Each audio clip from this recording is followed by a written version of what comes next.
우리 마음을 한번 다짐하겠습니다. 주여 말씀하옵소서.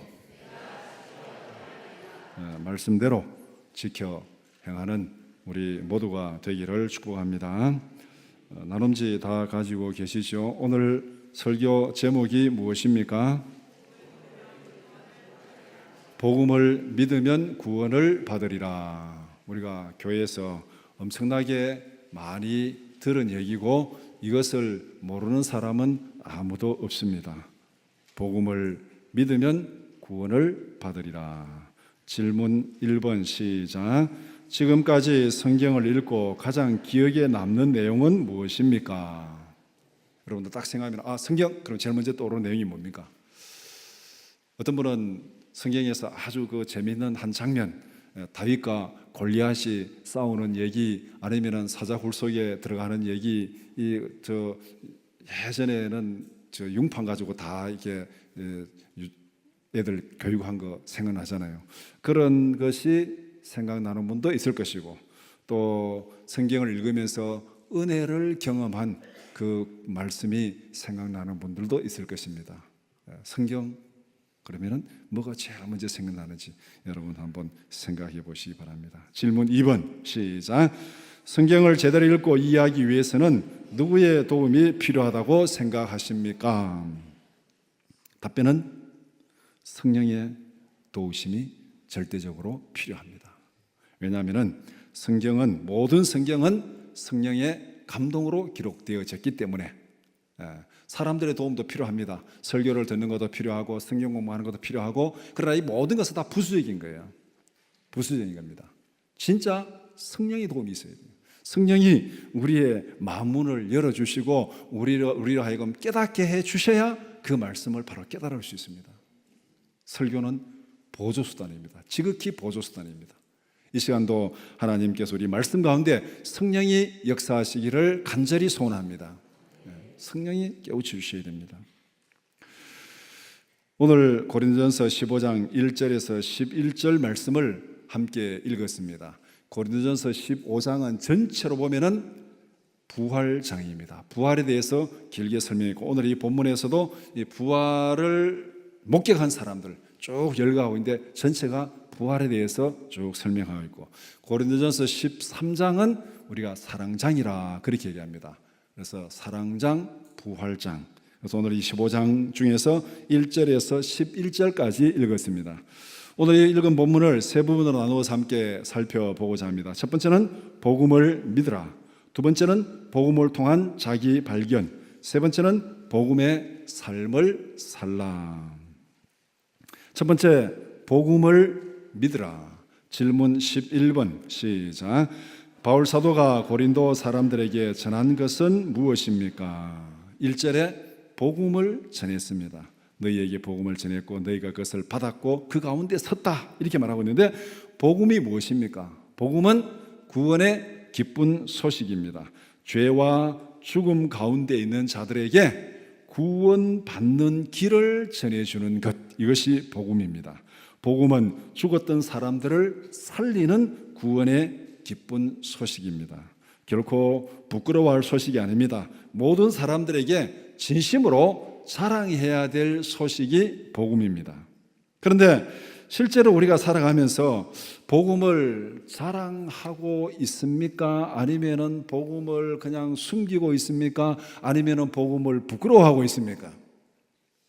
예수 믿는다는 사실을 사람들 앞에 자랑하고 있습니까? 아니면 그냥 침묵하고 있습니까? 아니면 숨기고 있습니까? 우리가 정말 복음을 자랑해야 되는데, 각자 우리의 삶 속에 복음을 자랑하지 못하는 그런 부분들이 일정 부분 있습니다. 왜 우리가 복음을 자랑하지 못하는지, 진심으로 복음을 자랑할 수 있는 그런 삶이 되기를 기도합시다. 정말 하나님, 정말 진심으로 내가 복음을 자랑하는 그런 삶이 되게 해달라. 이거는 여기서 이렇게 합시다, 저렇게 합시다 말로 해가지고 될 문제가 아닙니다. 정말 성령께서 우리 마음속에 임재하여 주시어서 우리가 복음을 자랑할 수 있는 그런 삶으로 변화시켜 주셔야 됩니다. 질문 12번 시작. 바울 사도가 전한 복음의 효력은 무엇입니까? 2절에 굳게 지키고 헛되이 믿지 아니하면 구원을 얻으리라. 복음을 믿으면 구원받는다. 우리가 들은 그 복음, 성경을 통해서 읽고 들었든지, 아니면 전도지를 통해서 들었든지, 아니면 설교를 통해 들었든지, 방송을 통해 들었든지, 어떤 방법으로 들었든지 간에 우리가 들은 복음을 헛되이 믿지 아니하면, 그것을 굳게 지키고 바로 믿으면 구원을 받으리라. 이것은 하나님의 약속이고 하나님의 능력입니다. 복음을 믿으면 구원받는다. 이것은 논리적으로 설명되고 논리적으로 이해될 문제가 아닙니다. 하나님의 약속을 믿는 믿음의 문제입니다. 하나님의 능력을 믿는 믿음의 문제입니다. 구약에 이스라엘 백성들이 막 불평하다가 불뱀에 물렸습니다. 불뱀에 물려가지고 죽게 되었습니다. 그러니까 막 탄식하고 죽게 됐다니까 하나님께서 모세를 통해서 주신 처방이 뭐냐면은 놋뱀을 달아서 장대에 달아라. 그거를 쳐다보는 사람은 낫고 쳐다보지 않으면 죽는다. 불뱀에 물렸으면 지금 독을 빼내고 치료를 해야 되는데 장대에 달린 놋뱀을 쳐다보는 게 무슨 관계가 있습니까? 그런데 그걸 쳐다보면 낫는다 그랬어요. 그 말씀을 믿고 쳐다본 사람들은 다 나았습니다. 쳐다보지 않은 사람은 죽었어요. 이게 뭡니까?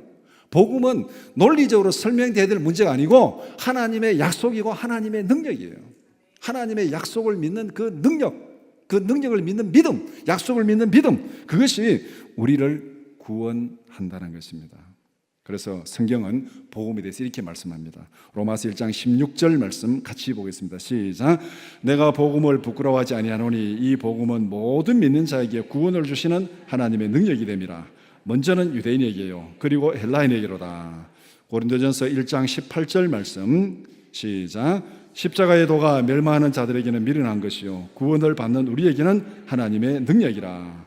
고린도전서 1장 21절 말씀 시작. 하나님의 지혜에 있어서는 이 세상이 자기 지혜로 하나님을 알지 못하므로 하나님께서 전도에 미련한 것으로 믿는 자들을 구원하시기를 기뻐하셨도다. 복음은 믿는 자들에게 주시는 하나님의 능력입니다. 근데 사람들이 어리석어서 이걸 못 깨달으니까 하나님 어떻게 하셨습니까? 복음을 들려주라고 전도자를 보내주신 거예요. 전도는 복음을 들려주는 거예요. 미련하게 보입니다. 그러나 그것을 듣고 믿는 자들에게 구원을 주시는 하나님의 능력인 줄 믿습니다. 우리가 할 일은 들려주는 거예요. 그 이상은 하나님 하실 거예요. 내가 그 사람에게 복음을 들려줘가지고 그 사람을 믿게 만들 수는 없습니다. 그것은 내 능력 밖이에요. 하나님의 능력입니다. 듣고 믿어서 구원받게 하는 것은 하나님의 능력이고, 내가 할 일은 믿든지 안 믿든지 들려주는 거예요. 들려주는 것까지만 내가 할 일이에요. 그러니까 우리는 하나님의 능력에 의지해서 부지런히 들려주면 돼요.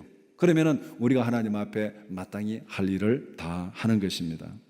질문 13번 시작. 바울 사도가 전한 복음의 핵심은 무엇입니까?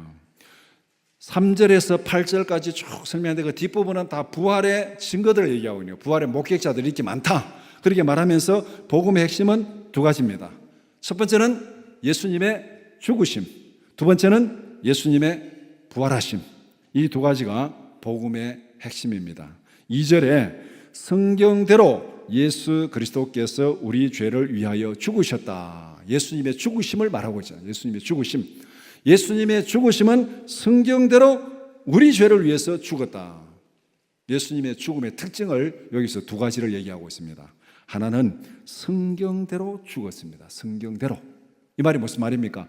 하나님께서 계획하시고 하나님께서 예언하신 대로 그대로 예수님이 죽으셨다. 이것은 다른 말로 말하면 예수님이 자기 계획대로 자기 뜻대로 죽은 것이 아니고 하나님의 계획하신 대로 하나님의 뜻대로 순종했다는 거예요. 이것이 바로 성경에서 죽기까지 순종했다는 얘기입니다. 성경대로 죽으셨다는 것은 하나님의 계획에 하나님의 뜻에 죽기까지 순종했다. 이것이 예수님의 죽으심입니다. 마가복음 14장 36절 말씀 시작. 이르시되 아빠 아버지여 아버지께는 모든 것이 가능하오니 이 잔을 내게서 옮기시옵소서. 그러나 나의 원대로 마옵시고 아버지의 원대로 하옵소서 하시고. 이 말씀은 십자가의 죽음을 앞에 두고 예수님께서 기도하던 겟세마네에서 기도하는 그 장면입니다. 자기가 지금 이 죽음을 앞에 두고 정말 심히 고민하여 죽게 되었다고 제자들에게 좀 가서 기도해달라고 그렇게 부탁하면서 기도하는 내용이 뭐냐면은, 하나님 아버지는 모든 게 다 가능하잖아요. 이 십자가 없이도 구원할 수 있지 않습니까? 다 가능한데 이거 내게서 좀 지나가게 해달라고. 이 십자가의 죽음이 너무 힘들고 너무 고통스럽습니다. 지나가게 해달라고. 그렇게 기도하는 거예요. 그렇게 기도하다 마지막 결론은 뭡니까? 내 원대로 마옵시고 아버지의 원대로 하옵소서. 이것이 예수님의 죽으심입니다. 내 원대로, 내 뜻대로 아니라 하나님의 뜻대로, 하나님의 뜻이 그렇다면은 내가 죽음으로 순종하겠습니다. 예수님의 십자가의 죽음은 바로 순종의 죽음입니다. 하나님의 뜻에 순종하는 죽음. 두 번째는 죄 없는 예수님이 죄인을 구원하기 위해서 우리 죄를 대신해서 죽었습니다. 대속의 죽음입니다. 그러니까 이 순종이 얼마나 힘듭니까? 예수님이 죽어야 되는데 예수님이 자기 죄로 죽으면 문제가 없어요. 오히려 그냥 견딜만 합니다. 그런데 자기 죄로 죽는 것이 아니고 다른 사람의 죄로 죽는 거예요. 그러니까 이게 정말 순종하기 힘들잖아요. 우리가 어떤 일을 하다가 정말 잘못은 다른 사람이 했는데 모든 비난과 원망은 내가 다 듣고 손해는 내가 다 보고 있습니다. 그러면 어떻게 되겠습니까? 하나님 이렇게 억울할 일이 어디 있습니까? 이런 일이 어디 있습니까? 정말 우리 견디기 힘들잖아요. 잘못은 엉뚱한 사람이 했는데 왜 그 책임을 내가 다 뒤집어 써야 됩니까? 너무 억울합니다. 이럴 수 없습니다. 그렇게 우리가 하나님 앞에 막 아우성 칠 수도 있잖아요. 어쩌면 예수님의 죽음이 바로 그런 죽음이에요. 그렇지만은 예수님은 그 십자가의 죽음에 순종하셨다. 그러니까 이 순종이 얼마나 위대한 순종이고 얼마나 위대한 죽음인지를 알 수가 있습니다. 그 다음에 3절에 성경대로 사흘 만에 살아나셨다. 죄인을 구원하기 위해서 죽기까지 순종하신 예수님을 하나님께서 약속하신 대로 살리셨다는 거예요. 성경대로 살아나셨다. 이는 뭐냐면은 하나님께서 약속하신 대로 살아나셨다는 거예요. 이 말은 다른 말로 말하면은 하나님의 뜻에 죽기까지 순종하면은 하나님께서 약속하신 대로 살리시고 지켜주실 줄 믿습니다. 예수님이 십자가의 죽음도 당당하게 받아들일 수 있었던 것은 하나님의 약속을 믿었기 때문에 그래요. 예수님이 6월절에 예루살렘 올라가기 전에 제자들이 이렇게 말했잖아요. 6월절 올라가면은 장로들과 대제사장들에게 내가 팔려고 벌책을 받고 죽음을 당하리라. 그러나 3일 만에 살아나리라. 이것을 제자들에게 분명히 가르쳤습니다. 예수님은 죽을 것도 알았고 하나님께서 3일 만에 살려줄 것도 알았습니다. 부활의 그 약속을 믿었기 때문에 그는 죽음에 순종할 수 있었어요. 만약에 부활의 약속을 믿지 못했다면 아마 예수님도 순종하지 못했을 것입니다. 부활의 약속을 믿었기 때문에 순종하신 거예요. 그렇다면 오늘 우리가 살아가면서 하나님 앞에 순종할 수 있는 것도 바로 하나님의 약속을 믿을 때 순종하는 거예요. 그 약속을 믿지 못하면 우리는 순종할 수 없습니다. 베드로전서 5장 6절 7절 시작. 그러므로 하나님의 능하신 손 아래서 겸손하라. 때가 되면 너희를 높이시리라. 너희 염려를 다 주께 맡기라. 이는 그가 너희를 돌보심이라. 이는 그가 너희를 돌보심이라. 하나님이 우리를 돌보십니다. 믿습니까? 이 약속을 믿으면은 우리는 힘든 일에도 순종할 수 있어요. 이 약속을 믿으면은 우리는 손해보는 일에도 순종할 수 있어요. 왜? 하나님이 다 돌보시고 채우실 줄 믿습니다. 이게 바로 부활의 믿음이죠. 부활의 믿음. 두 번째는 복음을 통한 자기 발견입니다. 질문 21번 시작. 바울은 자신을 어떻게 소개합니까? 8절 9절에 바울이 자신을 소개하는 문구 한 세 가지 제가 한번 읽어드리겠습니다. 8절에 만삭되지 못하여 난 자 같은 내게도, 속된 말로 좀 덜 떨어진 자 같다, 미숙아로 태어난. 9절에 사도 중에 가장 작은 자. 그 다음에 9절에 사도라 칭함받기를 감당하지 못할 자. 이 표현을 합치면 뭡니까? 자기는 정말 하나님 앞에서 아무것도 아니다. 나는 정말 만물의 찌꺼기와 같다. 아무것도 아니다. 정말 아무것도 아니다. 이렇게 지금 자기를 소개하고 있습니다. 그런데 바울이 정말로 이렇게 보잘것없는 사람이었습니까? 모든 사람들이 무시하고 정말 모든 사람이 없는 것처럼 여기고 그렇게 해도 정말 당연한 그런 사람이었습니까? 결코 자기 자신을 그렇게 생각하지 않았습니다. 사람들 앞에서도 그렇게 살아오지 않았어요. 바울은 과거의 자신을 굉장히 당당하게 자랑하던 사람이었고 많은 것을 내세울 것 있는 그런 사람이었습니다. 빌립보서 3장 4절에서 6절 시작. 그러나 나도 육체를 신뢰할 만하며 만일 누구든지 다른 이가 육체를 신뢰할 것이 있는 줄로 생각하면 나는 더욱 그러하리니 나는 8일 만에 할례를 받고 이스라엘 족속이요 베냐민 지파요 히브리인 중에 히브리인이요 율법으로는 바리새인이요 열심으로는 교회를 박해하고 율법의 의로는 흠이 없는 자라. 유대인들로 말하면은 바울은 오늘 청년들이 많이 말하는 금수저를 물고 태어난 혈통적으로나 그 다음에 살아가는 모든 삶에 있어서나 그 다음에 다른 성경에 보면은 가말리엘 문화에서 배운 당대의 최고의 학문을 자랑하는 태어날 때부터 받은 거나 이 세상에서 이루어놓은 업적이나 모든 면에 봤을 때 너희들이 육체로 자랑할 것이 있느냐 정신없는 얘기를 하는도다. 나는 더 많다. 이것이 바울이 과거에 자기를 자랑하던 사람이었어요. 자기를 자랑하던 바울 사도가 어떻게 자기를 만삭되지 못한 자, 사도 중에 가장 작은 자, 사도라는 이름을 부르기에도 합당하지 못한 그런 자라고 자기를 이렇게 소개하고 있습니까? 왜 이렇게 달라졌습니까? 자신의 진짜 모습을 모를 때는 천지를 모르고 날뛰었습니다. 그런데 하나님 앞에서 자기의 모습을 발견했습니다. 하나님 앞에서 자기의 모습, 사람들에게 비친 모습 말고, 사람들에게 타고난 것 말고, 사람들이 인정하는 것 말고 하나님께서 인정하는 것, 하나님 앞에 비춰진 자기의 모습을 발견하는 순간 바울은 부끄러워서 쥐구멍이라도 들어가고 싶은 그런 심정이었습니다. 그 심정을 오늘 8절 9절에서 이렇게 표현하는 거예요. 어쩌면은 이사야 선지자의 고백과도 비슷하죠. 이사야 선지자가 하나님의 성전에서 하나님의 영광을 발견했습니다. 나는 하나님의 영광을 보았습니다. 그 영광 앞에 드러난 자기의 모습을 보고 이사야가 뭐라고 탄식합니까? 화로다 나여 망하게 되었도다. 화로다 나여 망하게 되었도다. 하나님 앞에서 느끼는 감당할 수 없는 부끄러움을 바울 사도는 이렇게 표현하고 있습니다. 나는 너무나도 부끄러운 존재다. 너무나도 부끄러운 존재다. 육체적으로 많은 것을 자랑하고 큰소리 쳤는데 하나님 앞에서 나의 모습을 발견하는 순간 너무나도 부끄러운 존재다. 여러분은 하나님 앞에서 여러분의 자신을 어떻게 생각하십니까? 나는 정말 부끄러운 존재다. 나는 정말 당당한 존재다. 어느 쪽이든 관계없습니다. 정말 하나님 앞에서 우리의 실체를 발견하는 그런 은혜가 있기를 바랍니다. 질문 22번 시작. 바울이 자신을 그렇게 소개한 이유는 무엇입니까? 9절에 나는 하나님의 교회를 박해하였으므로. 바울이 예수 믿는 사람들을 박해했잖아요. 그것도 스데반의 순교에 찬성표를 던지고 그것도 모자라서 다메섹까지 가가지고 막 살기가 등등해가지고 그렇게 예수 믿는 사람 잡아오려고 그렇게 박해를 했습니다. 자기는 정말 잘한다고 했어요. 하나님의 이름으로 정말 잘한다고, 정말 하나님 앞에 영광을 위해서 한다고 그렇게 큰 소리 치면서 그 일을 했습니다. 시키지도 않은데 자발적으로. 그런데 부활하신 주님을 만나고 자기 모습을 들여다보니까 이게 뭡니까? 이게 하나님의 교회를 박해한 것이었습니다.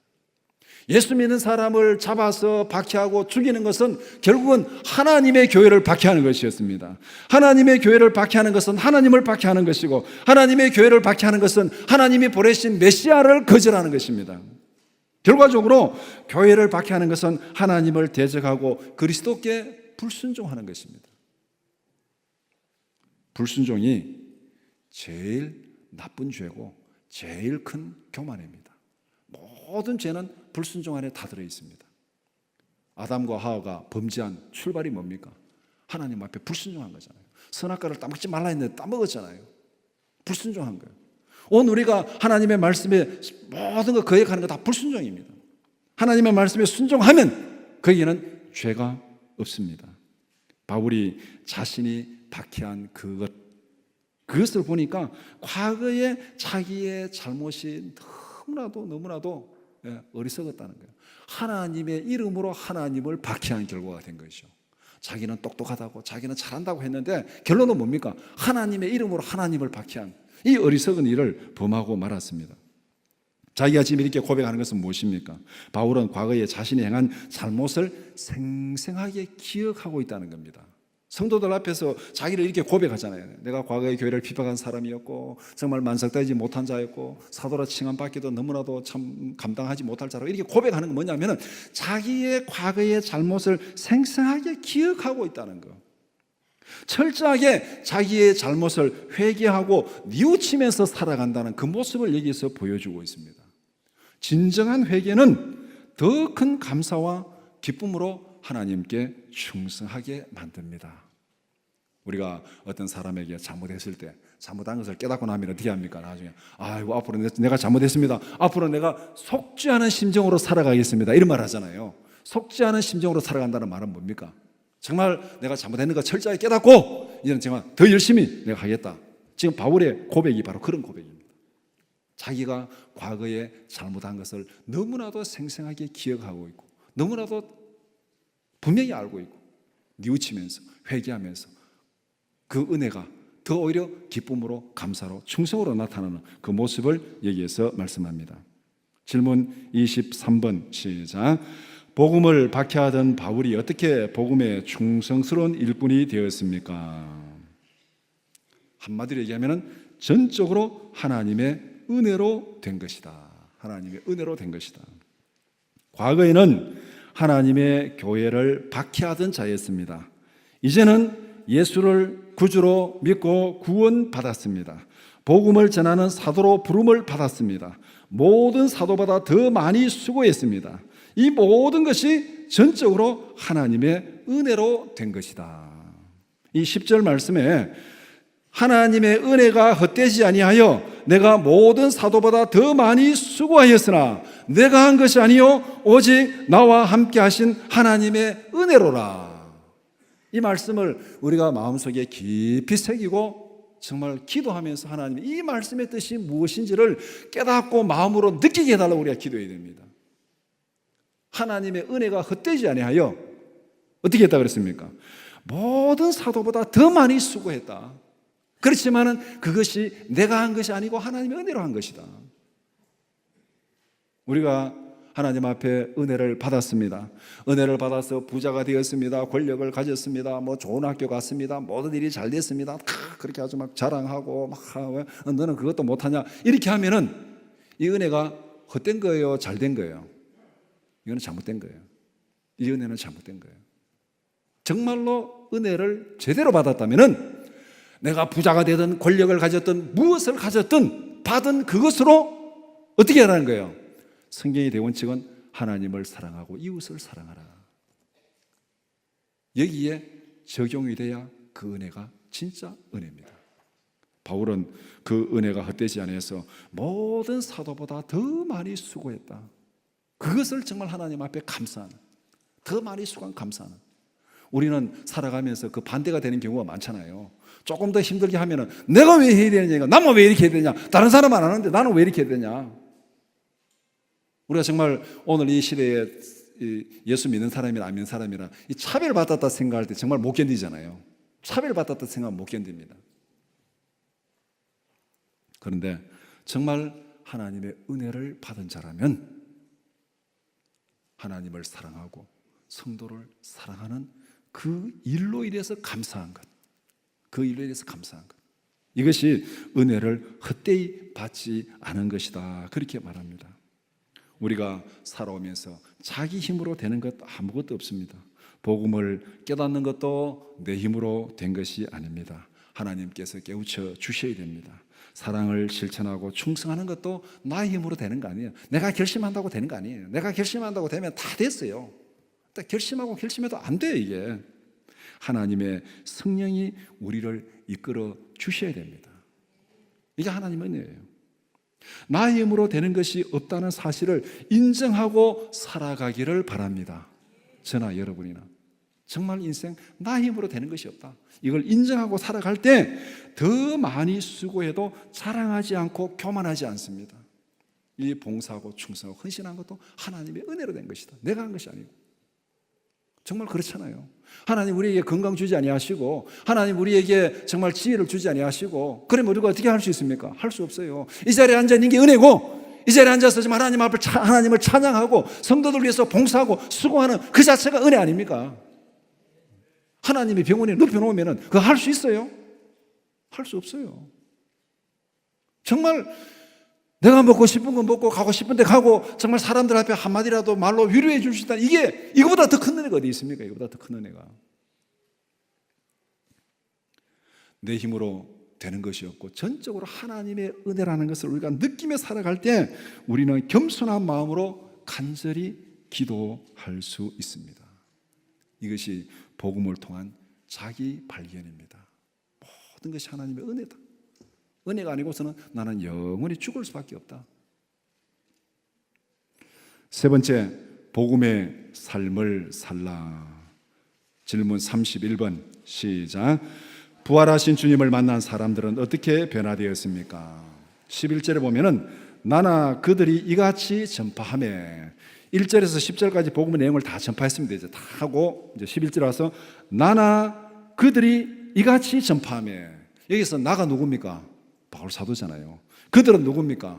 그들은 바로 10절로 말하면 모든 사도들이고 그 앞에 말하면 예수 그리스도의 부활을 목회가 모든 사람들이에요. 그럼 사도들이 바울을 포함해서 사도들이 부활하신 주님을 만나기 전에는 그들이 어떠했습니까? 바울 사도 부활하신 주님을 만나기 전에는 하나님의 교회를 박해했습니다. 자기 똑똑하다고 자기 잘한다고 한 그 일이 결국은 하나님의 교회를 박해한 그 어리석은 일을 한 거예요. 베드로를 포함한 다른 제자들, 다른 사도들 어떻게 했습니까?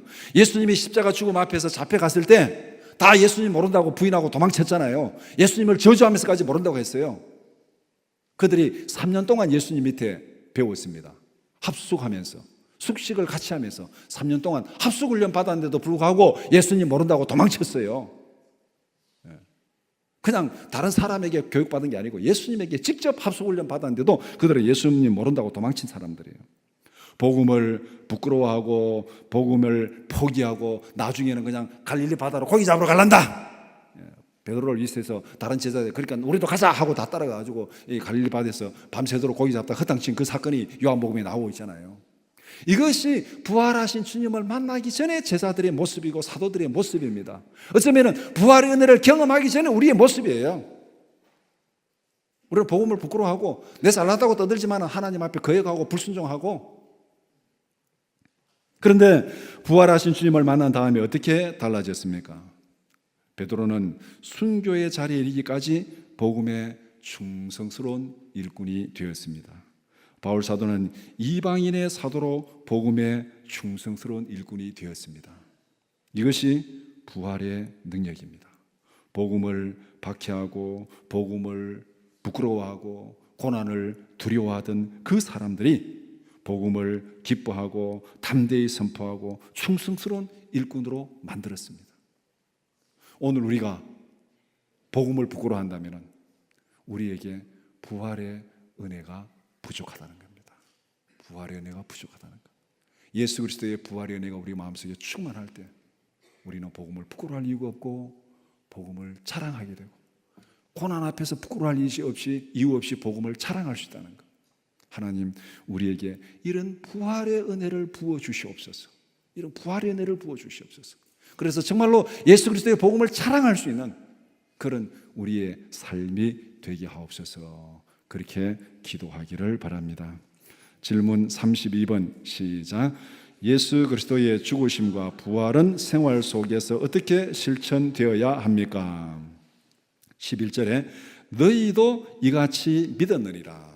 너희도 이같이 믿었느니라. 이것은 또 1절과도 연결됩니다. 1절에 형제들아 내가 너희에게 전한 복음을 너희에게 알게 하노니 이는 너희가 받은 것이요 또 그 가운데 선 것이라. 너희가 받은 것이고 너희가 그 가운데 섰다. 11절에 너희도 이같이 믿었느니라. 복음을 듣고 받고 믿고 생활한다는 거예요. 그러면 이 말의 의미를 두 가지로 정리할 수 있습니다. 복음을 생활 속에 실천하는 것. 어떻게 하는 것인가? 첫 번째는 예수 그리스도의 죽음을 생활 속에서 실천하는 거예요. 복음의 핵심이 뭐라 그랬습니까? 예수님의 죽으심과 부활이라고 그랬잖아요. 그러면 그 복음을 생활 속에 실천하는 건 뭡니까? 예수님의 죽음을 생활 속에 실천하는 것이고 예수님의 부활을 생활 속에 실천하는 거예요. 이것이 복음을 실천하는 핵심 두 가지입니다. 예수 그리스도의 죽으심을 생활 속에 실천하라. 어떻게 하는 것이 예수 그리스도의 죽음을 생활 속에 실천하는 겁니까? 우리가 다 죽어야 됩니까 지금? 예수님은 그렇게 말하지는 않았습니다. 마태복음 16장 24절 말씀 시작. 이에 예수께서 제자들에게 이르시되 누구든지 나를 따라오려거든 자기를 부인하고 자기 십자가를 지고 나를 따를 것이니라. 자기를 부인하고 자기 십자가를 지고 나를 따르라. 이것이 그리스도의 죽음을 생활 속에서 실천하는 거예요. 십자가가 뭡니까? 우리가 흔히 좀 힘든 일이 있으면은 그것이 뭐 남편의 일이든 자녀들의 일이든 뭐 아내의 일이든 힘든 일이 있으면 아이고 그거 뭐 내가 지고 가야 될 십자가이시오 뭐 이렇게 얘기를 합니다. 맞습니다. 틀린 얘기는 아니에요. 맞아요. 지고 가야 될 십자가입니다. 그런데 십자가는 그 정도가 아닙니다. 십자가는 사형틀입니다. 사형틀. 십자가는 죽음의 틀이에요. 십자가를 지고 간다는 것은 내가 죽었다는 거예요. 그러면은 예수님께서 십자가를 지고 나를 따르라, 자기를 부인하고 십자가를 지고 나를 따르라는 이 말 속에는 적어도 세 가지 의미가 있습니다. 첫 번째는 자신의 죄를 깨달으라. 죽을 수밖에 없는 죄인이라는 것을 깨달으라는 거예요. 십자가를 지고 간다는 것은 나는 이 십자가에 달려서 죽어야 할 마땅한 죄인입니다. 이것을 인정하고 고백하는 거예요. 두 번째는 나의 죄를 대신해서 죽으신 예수 그리스도의 사랑을 깨닫는 거예요. 내가 죽어야 되지만은 예수님이 나를 대신해서 이 십자가에서 죽으셨습니다. 그 예수님의 사랑을 깨닫는 거예요. 예수님의 십자가는 죽음의 십자가고 예수님의 십자가는 나를 대신해서 죽은 사랑의 십자가예요. 세 번째는 나를 구원하신 사랑에 감사함으로 죽기까지 순종하게 하소서. 십자가 형태를 지고 하는 건 죽기까지 순종하는 거예요. 자기를 부인하고 이게 뭡니까? 순종이에요. 순종. 자기 생각이 있고 자기 뜻이 있으면 순종이 안 돼요. 순종한다는 것은 하나님의 뜻에 자기 모든 것을 포기하는 거예요. 이게 순종이잖아요. 그래서 자기를 부인하고 자기 십자가를 지고 나를 따르라. 하나님 앞에 죽을 수밖에 없는 죄인인 것을 고백하고 이 죄인을 위해서 예수님이 십자가에 죽으셨습니다. 그 사랑을 깨닫고 이제는 내가 하나님의 말씀대로 살겠습니다. 주여 말씀하옵소서. 내가 지켜 행하리이다. 이 순종으로 살아가는 이것이 바로 예수 그리스도의 죽음을 생활 속에서 실천하는 거예요. 두 번째, 그러면은 부활을 어떻게 실천하는 거냐? 고난 가운데서도 부활의 능력을 믿는 믿음으로 극복하라. 어떻게 하는 것이 부활을 생활 속에 적용하는 거냐? 제일 쉬운 예를 하나 들면은 다니엘의 세 친구들 예를 들면은 이게 부활을 믿는 믿음이구나 하는 것을 알 수 있습니다. 다니엘서 3장 17절 18절 시작. 왕이여 우리가 섬기는 하나님이 계신다면 우리를 맹렬히 타는 불못불 가운데서 능히 건져내시겠고 왕의 손에서도 건져내시리이다. 그렇게 하지 아니하실지라도 왕이여 우리가 왕의 신들을 섬기지도 아니하고 왕이 세우신 금신상에게 절하지도 아니할 줄을 아옵소서. 이게 바로 부활의 믿음으로 살아가는 거예요. 우리가 불 속에 던져져도 하나님이 살릴 것이고 그렇지 아니할지라도 하나님이 책임지십니다. 그러니까 절대 왕의 신상 앞에 절하지 않겠습니다.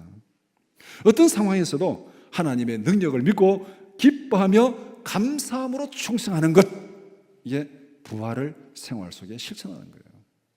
죽어도 살아난다 했는데 뭐가 두렵습니까? 죽어도 살아난다 했는데 정말 우리가 부활을 믿는다면